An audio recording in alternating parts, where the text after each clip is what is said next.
C'est une histoire hyper triste qui va donner une leçon de vie aux parents qui se séparent sans toutefois tenir compte de la psychologie, du mental de leurs enfants. Écoutons d'abord la vidéo de cet enfant de 11 ans qui a fini avec la vie de son père. Écoutons-le et après on l'analyse. Poignardé ton père, pourquoi tu l'as tué? Parle fort. Ce n'était pas mon intention de le tuer. C'était pas ton intention. Tu fais quelle classe? Sixième. Tu fréquentes où? Oui, polyvalent, yes. Polyvalent quoi? Yes. Tu as quel âge? 11 ans. Voilà. C'est quoi? Pourquoi tu as donc poignardé ton père? Ça s'est passé comment? Explique-moi. Je voulais partir chez ma mère. Tu voulais partir chez ta mère et tu as demandé à ton père, il a refusé? Il a refusé. Oui. Ta mère habite où? Il habite à Congo. Mais pourquoi tu ne connais pas la maison du Tom? Tu ne peux pas partir. Pourquoi ils se sont séparés? Ils se sont séparés pourquoi? Je sais pas. C'est plus tard petit. Tu étais encore petit quand ils se sont séparés. Ça s'est donc passé comment? Il était quelle heure? Tu as pris le couteau où? Dis-moi, explique-moi comment ça s'est passé. Il a 19 ans. Il était 19h. Ton père, lui, il était où? Il est dans le dos. Il était en train de dormir dans la chambre ou bien au salon? Dans la chambre. Maintenant, tu allais prendre le couteau. Tu l'as poignardé où? À quel niveau? Sur ventre. À ce niveau-ci? Un peu plus bas? Oui, ça. Oui, tu as poignardé combien de fois?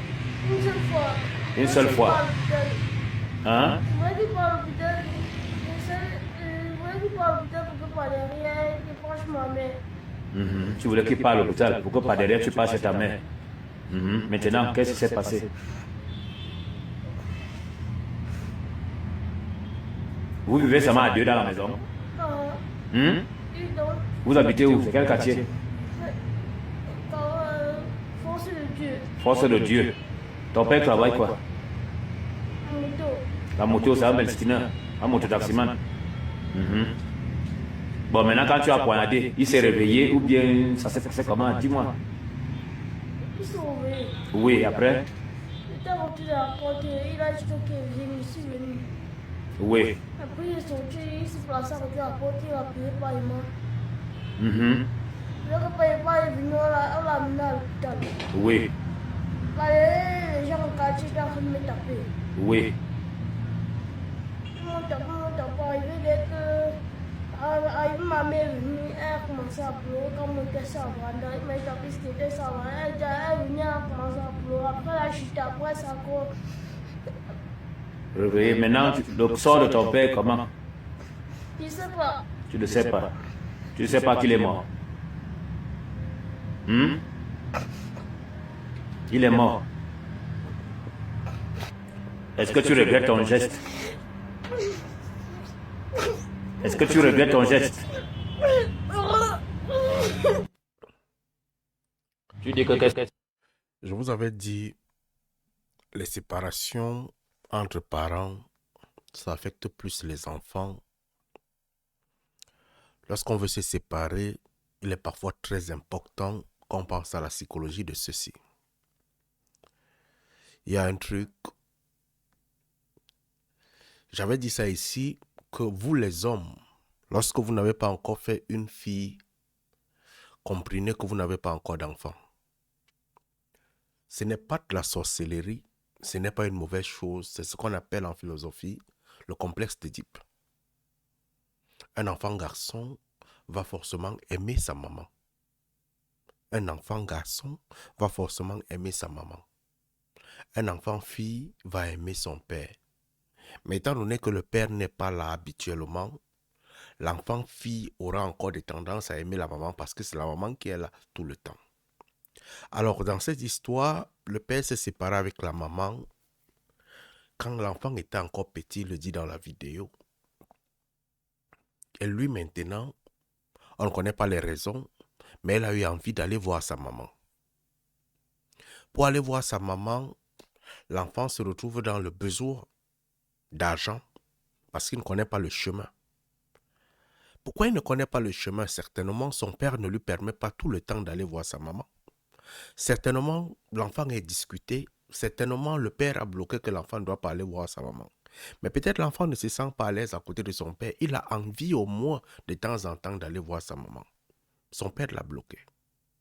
D'une façon inconsciente, il a pris le couteau, il a fini avec son père. En fait, il mettait le couteau sur son père pour que son père parte à l'hôpital et lui récupère de l'argent. Il trouve l'argent de transport, il va visiter sa maman. Le besoin affectif de sa maman. Qu'est-ce qui se passe dans au téléphone? Est-ce que sa mère met les mauvais trucs dans l'esprit de l'enfant? Est-ce que la maman communique souvent avec cet enfant? Qu'est-ce qu'elle dit à l'enfant? Vous les papas qui abandonnez les enfants aujourd'hui, nous les papas qui abandonnons les enfants aujourd'hui, il est très important et très crucial de savoir ce que les mamans mettent dans les têtes de nos enfants. Parce qu'avec le temps, ça devient un poison et ils vont se lever contre vous. Surtout les garçons. Les garçons ont un esprit de vengeance et de défense de leur maman.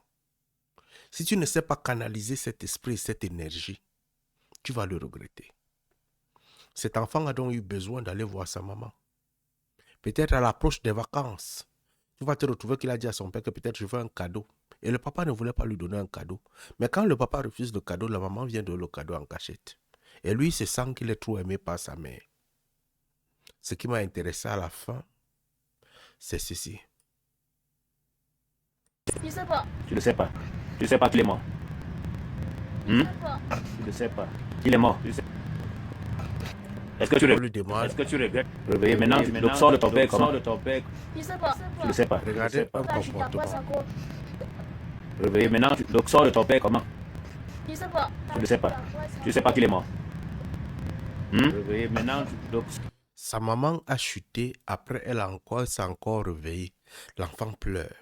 Il pleure, il pousse une bouchée d'air. Pourquoi? Parce qu'il aime sa mère. Il aime sa mère. Mais dans l'amour qu'il a pour sa mère, il est dans l'obligation de commettre quelque chose de grave. Il ne s'attendait pas à ça. Regardez le comportement. il est mort. Est-ce que tu regrettes ton geste? Est-ce que tu regrettes ton geste? Au moins, il pleure à la fin. Il pleure à la fin parce qu'il se rend compte qu'il a commis un gaffe. Mais ça vient d'où? Et on dit dans la vidéo que sa mère est venue. Ce qui veut dire que la mère n'habite pas loin. L'enfant doit peut-être connaître même là où maman habite. Mais maman lui met quoi dans la tête? Je voulais derrière cette vidéo rappeler aux parents. Nous sommes des parents. Lorsque nous faisons des enfants et nous nous séparons, sachant que nos problèmes fabriquent des bombes. Et sont des bombes à retardement. Ces bombes à retardement, il faut savoir les calmer et les connaître. Il faut savoir les guider. Il faut savoir au moins trouver l'harmonie pour l'éducation de cet enfant-là. Parce que celui-là, il deviendra une bombe. Et on le voit souvent devenir une bombe.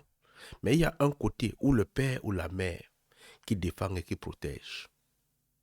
Surtout les papas. Discuter un enfant, ça ne sert à rien. Ça ne sert absolument à rien.